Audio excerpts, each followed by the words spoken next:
وبه نستعين أما بعد فأعوذ بالله من الشيطان الرجيم بسم الله الرحمن الرحيم يا أيها الذين آمنوا اجتنبوا كثيرا من الظن إن بعض الظن إثم ولا تجسسوا ولا يغتب بعضكم بعضا أيحب أحدكم أن يأكل لحم أخيه ميتا فكرهتموه واتقوا الله إن الله تواب رحيم۔ بزرگان محترم و برادران عزیز، پچھلے جمعہ کو میں نے حدیث آپ حضرات کو سنائی تھی، الغیبۃ اشد من الزنا، کہ غیبت زنا کاری سے بھی زیادہ سنگین جرم ہے۔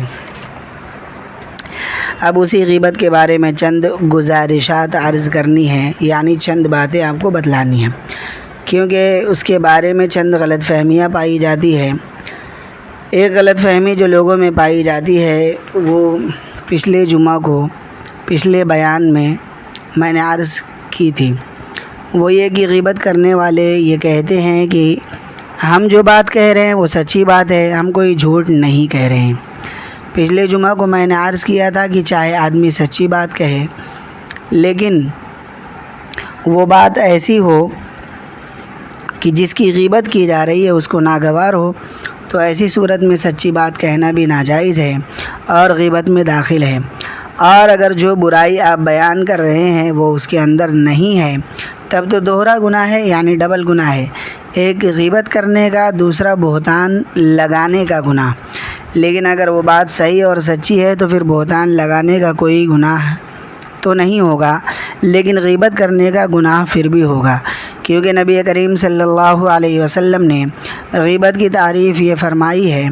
ذکرک اخاک بما یکرہ، یعنی اپنے بھائی کا اس طرح ذکر کرنا جو اس کو ناگوار ہو، یہ غیبت ہے، گناہ ہے، اس سے اجتناب ضروری ہے۔ ہاں، ایسی بات جو اس کو ناگوار ہی نہ ہو تو بے شک وہ کہہ سکتا ہے۔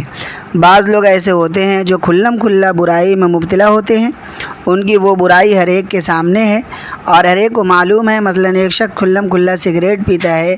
اگر آپ اس کا پیٹھ پیچھے یہ ذکر کرے کہ وہ صاحب تو سگریٹ پیتے ہیں، تو اس میں کوئی غیبت نہیں ہے، اس لیے کہ وہ شخص تو خود ہی کھلم کھلا وہ کام کرتا ہے اور اس طرح کا تذکرہ اس کو ناگوار بھی نہیں ہوگا۔ یا ایک شخص کھلم کھلا شراب پیتا ہے اور اس کو اس عمل سے کوئی شرم نہیں اور لوگوں سے اپنے اس عمل کو چھپاتا بھی نہیں ہے، تو اگر آپ اس کے پیچھے یہ کہیں کہ وہ شراب پیتا ہے تو یہ غیبت میں داخل نہیں، اس لیے کہ اس کو اس تذکرہ سے کوئی ناراضگی، کوئی ناگواری نہیں ہوگی۔ اسی وجہ سے نبی کریم صلی اللہ علیہ وسلم نے ایک حدیث میں ارشاد فرمایا، کل امتی معافن الا المہاجرون، یعنی میری امت میں جتنے لوگ ہیں چاہے کیسی ہی غلطی میں مبتلا ہو ان کو معاف کر دیا جائے گا، سوائے ان لوگوں کے جو کھلم کھلا گناہ کرتے ہیں، ان کی معافی نہیں ہوگی۔ اور ایسے لوگوں کے اس گناہ کا تذکرہ ان کی پیٹھ پیچھے بھی کرے تو کوئی مضائقہ نہیں، جائز ہے اور غیبت میں داخل نہیں، اس لیے کہ حضور صلی اللہ علیہ وسلم نے فرمایا کہ غیبت یہ ہے کہ اپنے بھائی کا ذکر ایسے انداز میں کرنا کہ اس کو ناگوار ہو۔ یہاں تو اس کو ناگوار نہیں ہے، اس لیے کہ وہ تو کھلم کھلا یہ گناہ کرتا ہے۔ ایک آدمی فلم میں کام کرتا ہے، اس کو اس کام میں کوئی عار اور شرم نہیں ہے، اب اگر آپ پیٹھ پیچھے اس کا ذکر کریں گے کہ وہ تو فلم میں کام کرتا ہے تو یہ غیبت نہیں ہے، اس لیے کہ وہ تو کھلم کھلا یہ کام کر رہا ہے اور اس تذکرہ سے اس کو ناگواری بھی نہیں ہوگی۔ دوسری بات جو یاد رکھنے کی ہے وہ یہ ہے کہ بعض مرتبہ ایسا ہوتا ہے کہ کسی شخص کے اندر کوئی برائی پائی جاتی ہے اور اندیشہ اس بات کا ہے کہ اس برائی کی وجہ سے دوسرے شخص کو نقصان پہنچ جائے گا۔ مثلاً ایک آدمی دھوکے باز ہے، لوگوں سے سودے کرتا ہے، معاملات کرتا ہے اور اس میں ان کو دھوکے دیتا ہے۔ اب اگر یہ دھوکے باز کسی کے پاس معاملہ کرنے کے لیے پہنچا، آپ نے دوسرے شخص کو بتا دیا کہ ذرا اس سے ہوشیار رہنا، یہ دھوکے باز ہے، اس کے معاملات اچھے نہیں ہیں، یہ بہت سے لوگوں کو دھوکہ دے چکا ہے۔ اب دوسرے کو نقصان سے بچانے کے لیے اس کی برائی کی جائے تو یہ غیبت نہیں،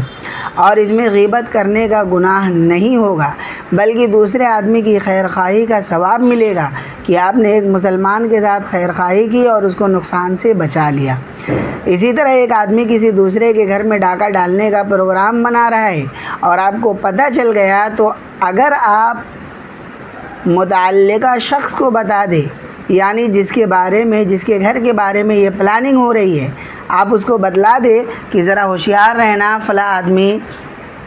تمہارے گھر میں ڈاکہ ڈالنے کا پروگرام بنا رہا ہے۔ اب یہ بیان کرنا بظاہر تو برائی ہے، اور اس ڈاکہ ڈالنے والے کو تمہارا یہ بتانا ناگوار بھی گزرے گا کہ اس نے میرا پروگرام بتا دیا، لیکن شریعت نے اس کو جائز قرار دیا ہے۔ اس لیے اگر آپ دوسرے کو نہیں بتائیں گے تو دوسرا مسلمان پریشانی میں مبتلا ہو جائے گا۔ اس کو پریشانی سے بچانے کے لیے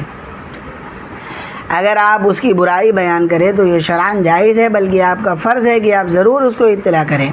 اسی طرح اگر کسی نے شادی کے لیے کسی کے ہاں رشتہ بھیجا، اب لڑکی والے آپ سے مشورہ کر رہے ہیں کہ فلاں کی طرف سے رشتہ آیا ہے، آپ کا اس کے بارے میں کیا خیال ہے، اور آپ کو پتہ ہے کہ اس لڑکے کے اندر ایسی خرابیاں پائی جاتی ہے جو آگے چل کر لڑکی کے لیے نقصان دہ ہو سکتی ہے، اگر اس وقت آپ لڑکی والوں کو یہ بات بتا دیں کہ اس لڑکے میں فلاں بات ہے، ذرا سوچ سمجھ کر فیصلہ کرنا، یہ بتا دینا غیبت میں داخل نہیں ہے۔ اس لیے کہ اگر آپ نہیں بتائیں گے اور لڑکی والے غلط فہمی میں رشتہ کر لیں گے تو لڑکی کی ساری زندگی پریشانی میں گزرے گی۔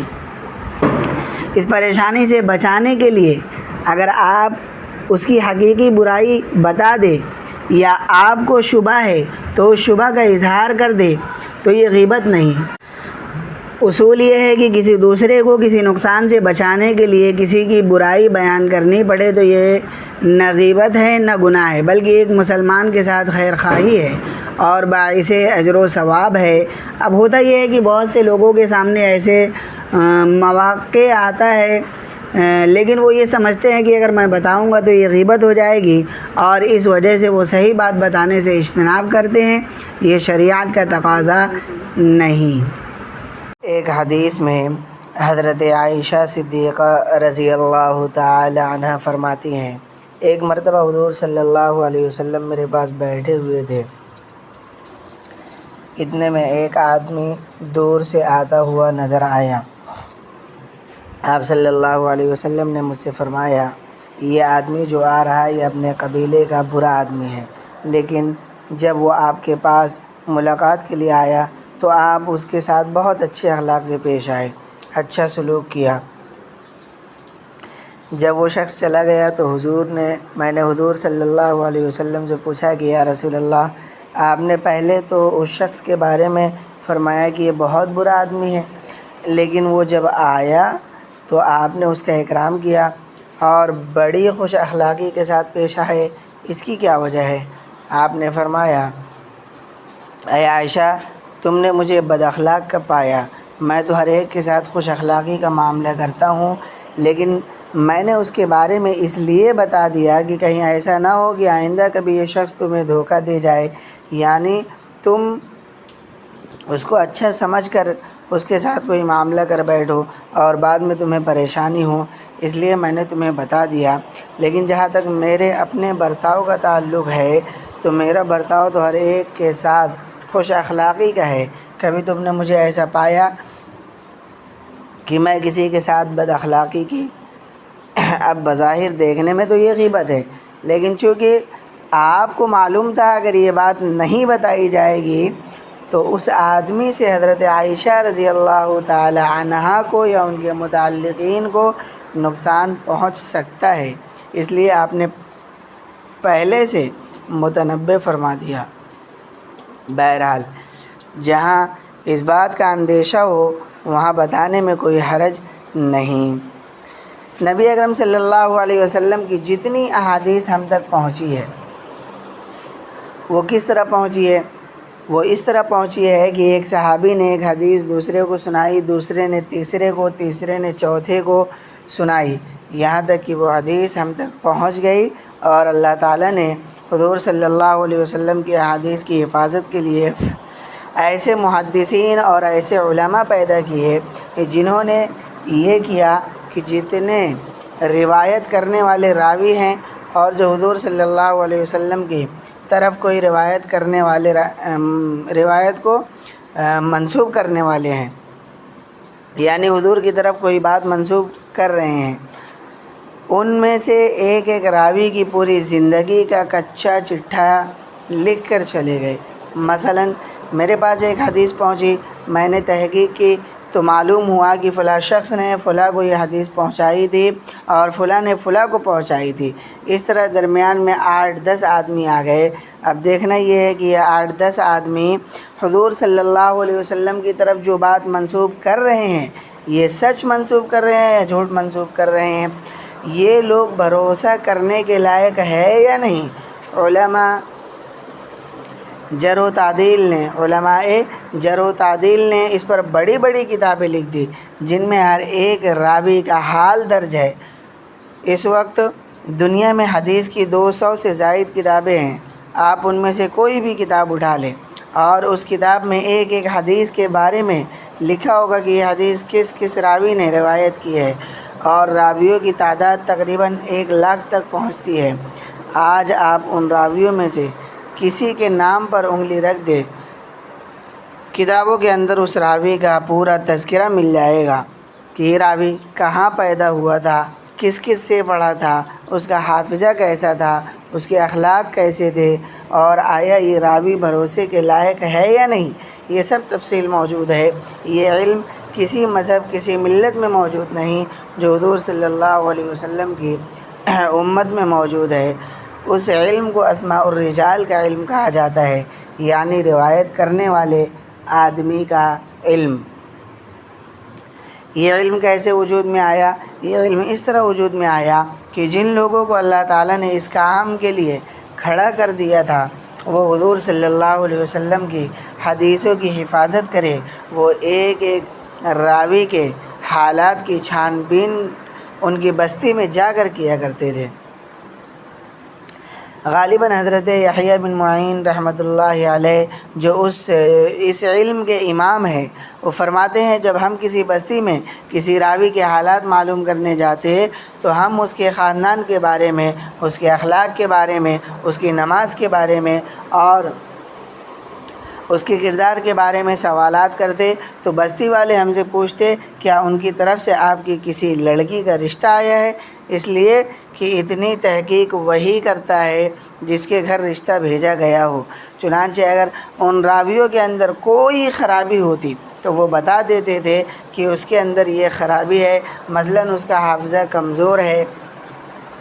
اس پر بھروسہ نہیں کر سکتے، اس کا کردار اچھا نہیں ہے، کسی کے بارے میں کہتے کہ یہ جھوٹا ہے، کذاب ہے۔ اب بظاہر تو یہ غیبت ہے، اور اس لحاظ سے اسماء الرجال کا سارا علم غیبت پر مشتمل ہے، اس لیے کہ اس میں راویوں کی برائیاں بیان ہو رہی ہے، لیکن یہ غیبت اس لیے کی جا رہی ہے تاکہ نبی کریم صلی اللہ علیہ وسلم کی احادیث کی حفاظت کی جائے اور لوگوں کو غلط قسم کے راویوں کے شر سے بچایا جائے، اس لیے یہ غیبت جائز ہے۔ اور ان حضرات علماء نے اتنا اہتمام کیا کہ جب کسی حدیث کے بارے میں سوال کیا جاتا کہ فلاں شخص کی حدیث کیسی ہے، بھروسہ کے لائق ہے یا نہیں، تو اس میں نہ رشتے کا خیال، نہ قرابت داری کا خیال اور نہ خون کا خیال کیا، بلکہ جو حقیقت ہوتی وہ بیان کر دیتے۔ ایک مشہور محدث ہے حضرت علی بن مدینی رحمۃ اللہ علیہ، جو امام بخاری رحمۃ اللہ علیہ کے بھی استاد ہیں، ان کے والد بھی حدیثیں بیان کرتے تھے۔ ایک مرتبہ حضرت علی سے کسی نے پوچھا آپ دوسرے راویوں کے بارے میں بتاتے رہتے ہیں کہ فلاں بھروسے کے لائق ہے اور فلاں بھروسے کے لائق نہیں ہے، لیکن آپ اپنے والد کے بارے میں کچھ نہیں بتاتے، یعنی اپنے والد کے بارے میں آپ کا کیا خیال ہے؟ تو پہلے تو حضرت علی رحمۃ اللہ علیہ نے فرمایا کہ ان کے بارے میں مجھ سے مت پوچھو، کسی اور سے پوچھ لو، اس لیے کہ ادب کا تقاضا یہ ہے کہ حتی الامکان انسان اپنے باپ کی برائی نہ کرے، اس لیے ان کے بارے میں دوسرے بڑے علماء سے پوچھ لو۔ سوال کرنے والے نے پوچھا، حضرت میں ان کے بارے میں آپ کی رائے معلوم کرنا چاہتا ہوں، آپ یہ بتائیں کہ آپ کے والد حدیث میں کیسے ہیں، ان کی حدیثیں بھروسے کے لائق ہے یا نہیں؟ حضرت علی بن مدینی رحمۃ اللہ علیہ نے اپنا سر جھکا لیا اور فرمایا کہ یہ دین کا معاملہ ہے، اس لیے میں صاف صاف کہتا ہوں کہ ان کی بیان کردہ حدیث بھروسے کے لائق نہیں ہے۔ امام ابو داؤد رحمۃ اللہ علیہ، جن کی سنن ابو داؤد کے نام سے کتاب صحاح ستہ میں شامل ہے، ان سے ان کے بیٹے کے بارے میں سوال کیا گیا کہ وہ حدیث میں کیسے ہیں۔ انہوں نے جواب دیا کہ میرے بیٹے کی کوئی روایت بھروسے کے لائق نہیں ہے۔ بہرحال باپ ہو یا بیٹا ہو، بھائی ہو یا کوئی اور رشتہ دار ہو، لیکن حضور صلی اللہ علیہ وسلم کی احادیث کے معاملے میں ان حضرات نے کسی کے ساتھ رعایت کا معاملہ نہیں کیا۔ اب بظاہر تو پیٹھ پیچھے برائی ہو رہی ہے اور غیبت ہو رہی ہے، لیکن اس کا مقصد چونکہ امت کو فتنے سے بچانا تھا اور شر سے بچانا تھا، اور نبی اکرم صلی اللہ علیہ وسلم کی احادیث کی حفاظت مقصود تھی، اس وجہ سے یہ غیبت نہیں تھی بلکہ یہ بتانا جائز تھا۔ بہرحال اصول یہ ہے کہ جب کسی انسان کو کسی کے شر سے بچانے کے لیے اس کی برائی بیان کرنی پڑ جائے تو وہ گناہ نہیں بلکہ وہ جائز ہے۔ تیسرا اصول یہ ہے کہ ایک آدمی مظلوم ہے اور اس کے ساتھ ظلم ہوا ہے، اگر وہ مظلوم کسی ایسے شخص کے پاس جا کر اپنا ظلم بیان کرے جو اس کے ظلم کو دور کر سکتا ہو تو یہ غیبت نہیں۔ مثلاً ایک آدمی نے دوسرے کا مال چھین لیا یا پیسے چھین لیے، اب اگر اس نے پولیس والے کو بتایا کہ فلاں شخص نے میرے پیسے چھین لیے، میرا مال چھین لیا، اب بظاہر یہ تو پیٹھ پیچھے برائی بیان ہو رہی ہے، لیکن چونکہ یہ شخص مظلوم ہے اس لیے اس کے بیان کرنے میں کوئی گناہ نہیں ہے۔ بلکہ ایسے حالات میں جن میں آپ اور ہم گزر رہے ہیں، اس میں جو بیچارہ مظلوم ہوتا ہے وہ پولیس کے پاس جاتے ہوئے بھی گھبراتا ہے کہ وہاں جا کر الٹا میں بھی پھنس جاؤں گا، اس لیے کہ اگر عدالت میں معاملہ چلا گیا تو سالہ سال تک چکر کاٹتا پھروں گا اور حاصل کچھ نہیں ہوگا۔ لہٰذا لوگ مظلوم ہونے پر صبر کر لیتے ہیں اور متعلقہ حکام کے پاس جانے سے پرہیز کرتے ہیں۔ ایسے حالات میں اگر کوئی شخص مظلوم ہے اور داد رسی کا کوئی راستہ نہیں ہے تو کم از کم اپنے دل کی بھڑاس نکالنے کے لیے اور اپنی مظلومیت کو ہلکا کرنے کے لیے اگر وہ شخص اپنے ظلم کو دوسرے کے سامنے بیان کرے کہ میرے ساتھ یہ ظلم ہوا، اگرچہ جس شخص کے سامنے اپنا مظلوم ہونا بیان کیا وہ عام شخص تھا، لیکن کم از کم وہ تسلی دے سکتا ہے کہ بھائی ہمیں افسوس ہے، تمہارے ساتھ بہت برا ہوا، بڑی زیادتی ہوئی، اس طرح کی دو چار تسلی کے جملے کہہ دے گا تو کم از کم اس کے دل کا بوجھ تو ہلکا ہو جائے گا۔ اس مقصد کے لیے اگر کوئی شخص اپنی مظلومیت بیان کرے تو یہ غیبت نہیں۔ قرآن کریم کا ارشاد ہے، لا يحب اللہ الجہر بالسوء من القول الا من ظلم، یعنی اللہ تعالیٰ اس بات کو پسند نہیں فرماتے کہ کسی کے بارے میں برائی بیان کی جائے۔ ہاں، جو شخص مظلوم ہو اگر وہ اپنی مظلومیت کسی کے سامنے بیان کرے اور اس میں اپنی طرف سے کوئی اضافہ نہ کرے، اس میں نمک مرچ نہ لگائے اور اپنی طرف سے مبالغہ آرائی نہ کرے تاکہ دل ٹھنڈا ہو جائے، یہ غیبت کے اندر داخل نہیں، یہ جائز ہے۔ بہرحال جتنی ضرورت کی چیزیں ہیں جہاں آدمی کو دوسرے کی برائی کرنی پڑ جائے، شریعت نے اس پر کوئی پابندی نہیں لگائی، وہ حرام غیبت کی فہرست میں داخل نہیں، لیکن عام طور پر ہماری مجلسوں میں جو غیبت ہو رہی ہے وہ ان میں سے کسی میں بھی داخل نہیں، محض مجلس آرائی کے لیے اور گپ شپ لگانے کے لیے ان میں سے کسی میں بھی داخل نہیں، اور گپ شپ لگانے کے لیے، محض وقت گزاری کے لیے دوسروں کی برائیاں بیان ہو رہی ہے، یہ حرام ہے، جس کو اللہ تعالیٰ نے مردہ بھائی کا گوشت کھانے سے تعبیر فرمایا، اور جس کو حضور صلی اللہ علیہ وسلم نے زنا سے بھی بدتر جرم قرار دیا۔ آج ہماری مجلسیں اس غیبت سے بھری ہوئی ہے، اور اسی کی وجہ سے ہم لوگ اللہ تعالیٰ کی ناراضگی کا مورد بن رہے ہیں۔ اللہ تعالیٰ اپنے فضل و کرم سے، اپنی رحمت سے ہمیں ان سنگین گناہ سے نجات عطا فرما دے، اور اس کی برائی ہمارے دلوں میں پیوست کر دے، اور ہمارے معاشرے کو اس گناہ سے پاک و صاف بنا دے۔ وآخر دعوانا الحمد للہ۔